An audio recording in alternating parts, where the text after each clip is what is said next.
கரூர் சம்பவம் தொடர்பாக சிபிஐயில் ஆஜராக வேண்டுமென தாவேகா தலைவர் விஜய்க்கு சம்மன் அனுப்பப்பட்டுள்ளதை நாம் அண்மை செய்தியாக பார்த்துக் கொண்டிருக்கின்றோம். கரூர் சம்பவம் தொடர்பாக ஏற்கனவே ஜனவரி மாதம் இருமுறை ஆஜராகியிருந்த விஜய் மீண்டும் நாளை ஆஜராக வேண்டுமென சிபிஐ சம்மன் அனுப்பியுள்ளதை தற்போதைய அண்மை செய்தியாக பார்த்துக் கொண்டிருக்கின்றோம். கூடுதல் விவரங்களை செய்தியாளர் நௌசாத் வழங்க கேட்கலாம். நௌசாத், ஏற்கனவே சிபிஐயில் 2 முறை ஆஜராகி விளக்கம் அளித்திருந்த விஜய் நாளை ஆஜராக வேண்டும் என சம்மன் அனுப்பப்பட்டுள்ளது. கூடுதல் விவரங்களை பதிவிடலாம்.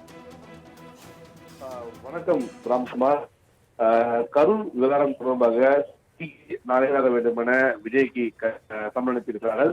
ஏற்கனவே 2 சிபிஐ டெல்லியில் ஆஜரானார். மிக முக்கியமாக இதுக்கு முன்பாக பொங்கல் விழா தொடர்பாகவும் மேலும் ஜனநாயக தொடர்பாக நேரம் கேட்டிருந்தார், காலவசம் கேட்டிருந்தார். அதற்கு பிறகு மீண்டும் ஆஜரானார். அதற்கு இடையில் குறிப்பாக இந்த கரூர் விவகாரம் தொடர்பாக அந்த மாவட்டத்தோட கண்காணிப்பாளராக இருக்கட்டும், வரும் டேவிட் ஆசீர்வாதமாகட்டும், அந்த மாவட்ட ஆட்சியர்கள் மற்றும் அந்த மாவட்ட தாவேகாவுடைய குறிப்பாக மாவட்ட செயலர் மதியம் உள்ளிட்ட பல்வேறு நபர்களை விவாதிக்கப்படுகிறார்கள். அதனை தொடர்ந்து இப்ப மீண்டும் விஜய் ஆஜராக இருக்கிறார். மேலும் பல்வேறு கேள்வி தொடர்பாக கேட்பார். ஏற்கனவே ராஜாமல் பல்வேறு அறிக்கையை கொடுத்திருந்தாகவும் மேலும் அது அரசு சார்பாக செய்யப்பட்ட பாதுகாப்பு ஏற்பாடு தொடர்பாக அதற்கான பிரச்சனை தொடர்பாக விவரமான அறிக்கைகளை ஒரு தகவலானது. அதனைத் தொடர்ந்து மீண்டும் நாளை ஆஜராகிறார். ஆஜராகும் போது குறிப்பாக பல்வேறு தகவல்கள் தெரிவிப்பாரா, பேசுவாரா, எது போன்ற அறிக்கை கொடுப்பார் எதிர்பார்ப்பு நீடித்திருக்கிறது. ராம்குமார், கரூர் சம்பவம் தொடர்பாக சிபிஐயில் ஆஜராக வேண்டும் என தாவேகா தலைவர் விஜய்க்கு சம்மன் அனுப்பப்பட்டுள்ளதை நாம் அண்மை செய்தியாக பார்த்துக் கொண்டிருக்கின்றோம். கரூர் சம்பவம் தொடர்பாக ஏற்கனவே ஜனவரி மாதம் இருமுறை ஆஜராகியிருந்த விஜய் மீண்டும் நாளை ஆஜராக வேண்டும் என சிபிஐ சம்மன் அனுப்பியுள்ளதை தற்போதைய அண்மை செய்தியாக பார்த்துக் கொண்டிருக்கின்றோம். கூடுதல் விவரங்களை செய்தியாளர் நௌசாத் வழங்க கேட்கலாம். நௌசாத், ஏற்கனவே சிபிஐயில் 2 முறை ஆஜராகி விளக்கம் அளித்திருந்த விஜய் நாளை ஆஜராக வேண்டும் என சம்மன் அனுப்பப்பட்டுள்ளது. கூடுதல் விவரங்களை பதிவிடலாம். வணக்கம் ராம்குமார்.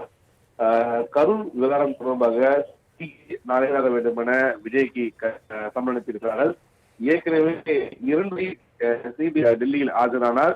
மிக முக்கியமாக இதுக்கு முன்பாக பொங்கல் விழா தொடர்பாகவும் மேலும் ஜனநாயக தொடர்பாக நேரம் கேட்டிருந்தார், காலவசம் கேட்டிருந்தார். அதற்கு பிறகு மீண்டும் ஆஜரானார். அதற்கு இடையில் குறிப்பாக இந்த கரூர் விவகாரம் தொடர்பாக அந்த மாவட்டத்தோட கண்காணிப்பாளராக இருக்கட்டும், வரும் டேவிட் ஆசீர்வாதமாகட்டும், அந்த மாவட்ட ஆட்சியர்கள் மற்றும் அந்த மாவட்ட தாவேகாவுடைய குறிப்பாக மாவட்ட செயலர் மதியம் உள்ளிட்ட பல்வேறு நபர்களை விவாதிக்கப்படுகிறார்கள். அதனை தொடர்ந்து இப்ப மீண்டும் விஜய் ஆஜராக இருக்கிறார். மேலும் பல்வேறு கேள்வி தொடர்பாக கேட்பார். ஏற்கனவே ராஜாமல் பல்வேறு அறிக்கையை கொடுத்திருந்தாகவும் மேலும் அது அரசு சார்பாக செய்யப்பட்ட பாதுகாப்பு ஏற்பாடு தொடர்பாக அதற்கான பிரச்சனை தொடர்பாக விவரமான அறிக்கைகளை ஒரு தகவலானது. அதனைத் தொடர்ந்து மீண்டும் நாளை ஆஜராகிறார்.